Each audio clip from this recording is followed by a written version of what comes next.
with an update from the presidency announcing that the United States government has indicated their commitment to strengthening its fight against terrorism in Nigeria. The announcement came in a statement posted on X by presidential advisor Bayo Ononuga, who stated that the Nigerian security delegation led by the National Security Advisor Nuhu Ribadu met with various U.S. officials to strengthen security cooperation, secure enhanced intelligence and defense support, refute allegations of genocide in Nigeria, and agree on a new cooperation framework to protect citizens. And I'll take Bayo Ononuga's post on X in part. He wrote, "In all engagements in Washington, D.C., Nigerian delegation refuted allegations of genocide in Nigeria, emphasizing that violent attacks affect families and communities across religious and ethnic lines. The delegation strongly rejected wrongful framing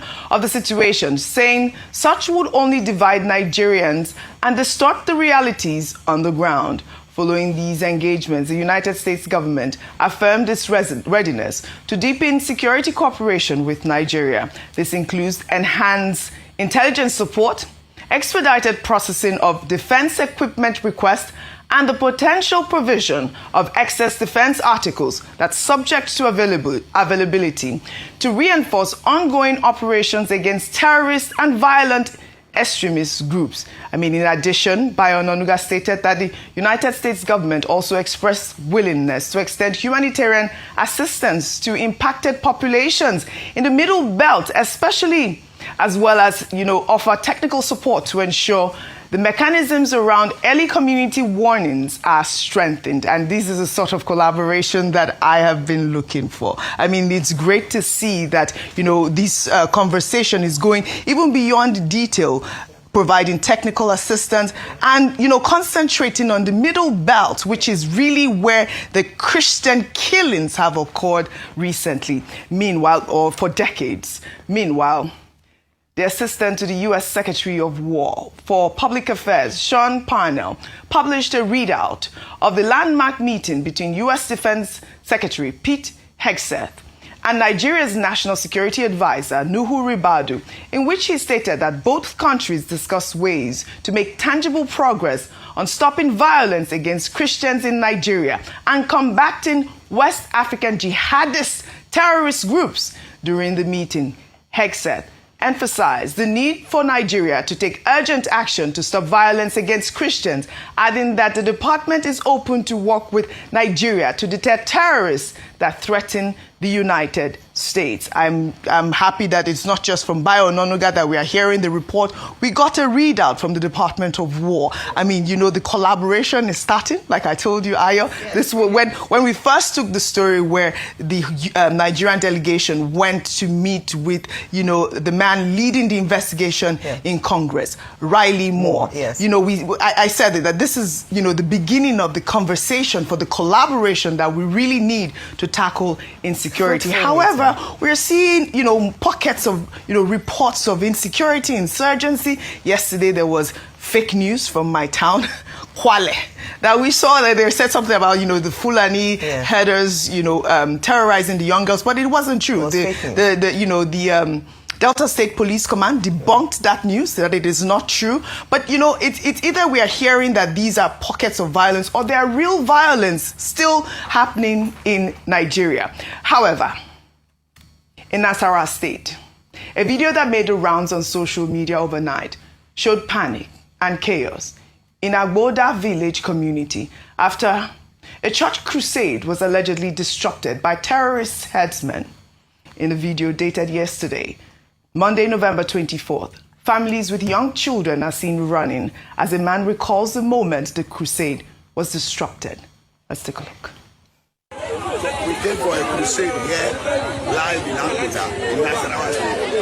And live as I'm talking to you, you can see up in the village, the confused headsmen, someone that was coming back from the farm.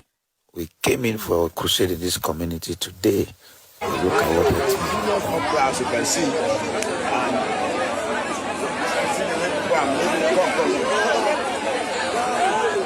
You can see the youth, everybody is on rest just for the sake of its men.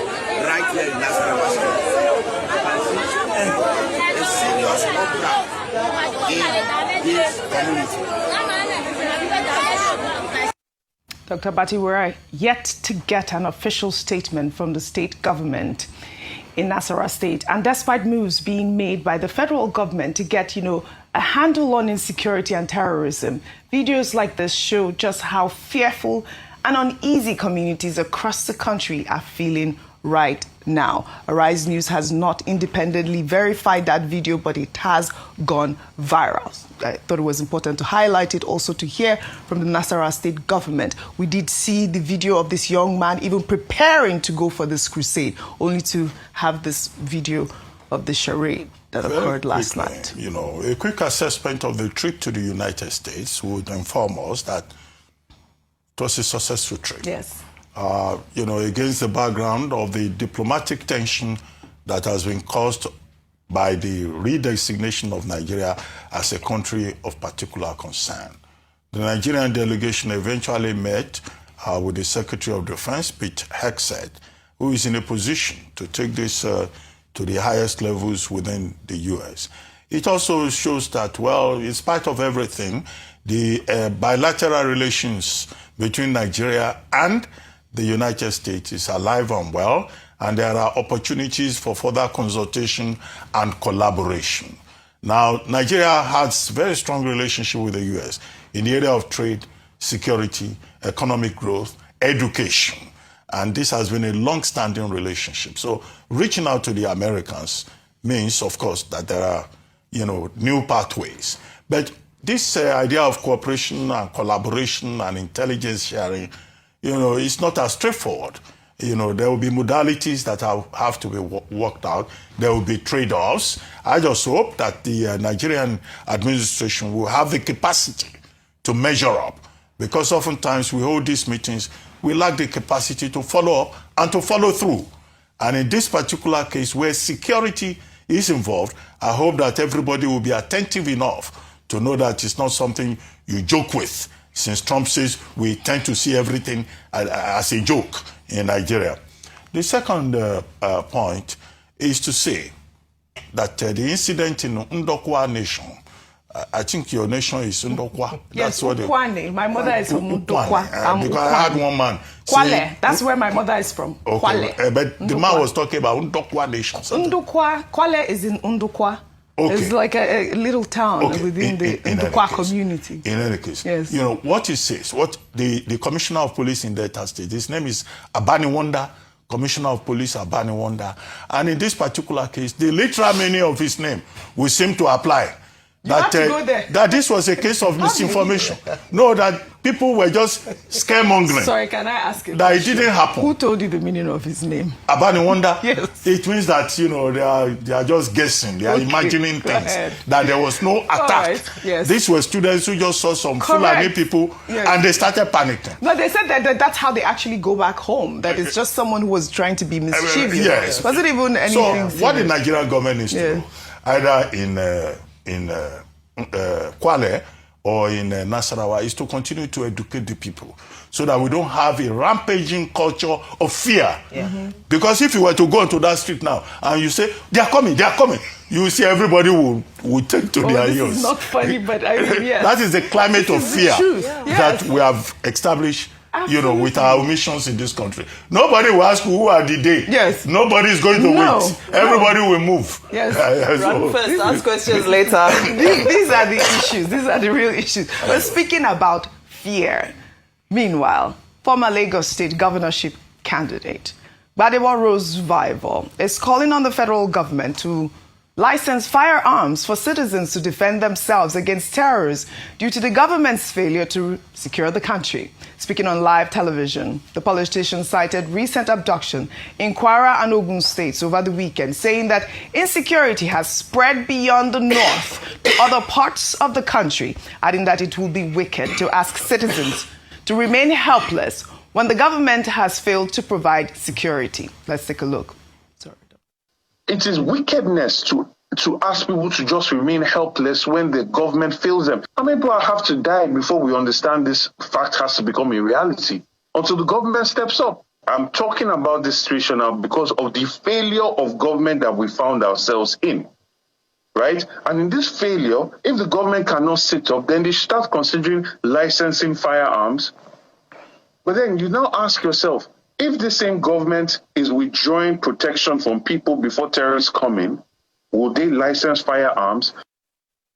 Right, by calling for citizens to be licensed to carry firearms has been a long time debate. Some say it's a radical proposal that will either be seen as a desperate cry for self-preservation or a recipe for total chaos. I mean, this is not the first time that we've, seen this debate online or even Nigerians talking. I believe there was even a bill by Ned Nwoko that, he tried to push. But, you can't really blame anyone calling to protect themselves at this point. We have even seen videos, if you can pull some of those videos, of priests carrying guns that have been trending on social media all along. Your thoughts on the story? These are the videos we're seeing of these priests, even in church.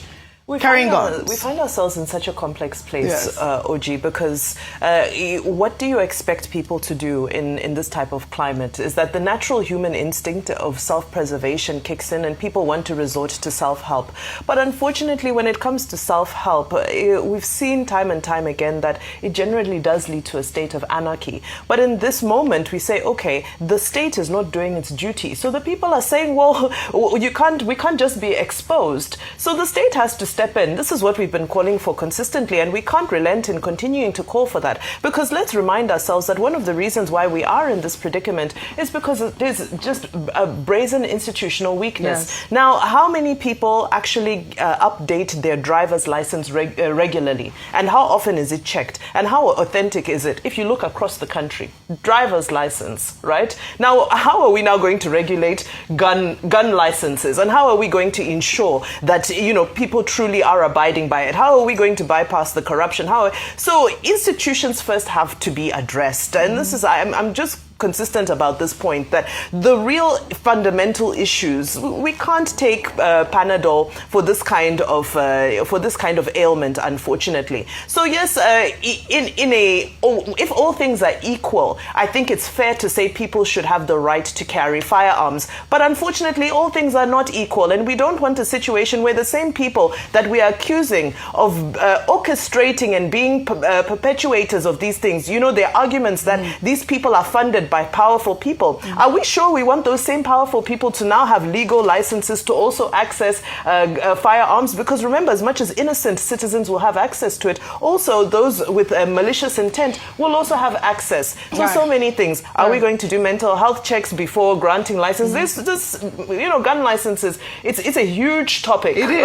On its own. It's such a huge topic that I wish that everyone can. They are behaving like they are in a psychotic state. They don't have guns. If you give them guns freely, then you'll be opening the gate to hell. But you know that most of the gun control. What about that most of the gun violence that have been perpetrated by people in America, people that have been unwell. A lot of them are not normal. The gun violence. That we have many people who are unwell on the streets of Lagos and Nigeria that are not sure. Right. Didn't you say that even our political leaders should all undergo psychological tests?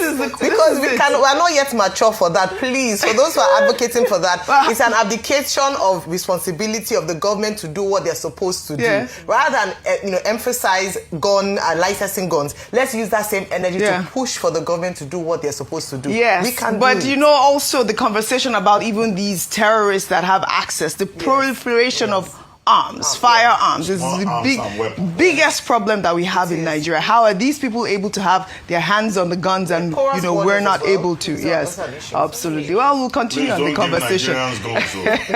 Even without guns, so you don't own a gun? You don't own a firearm? I thought you had one. I'm covered by the blood of Amen.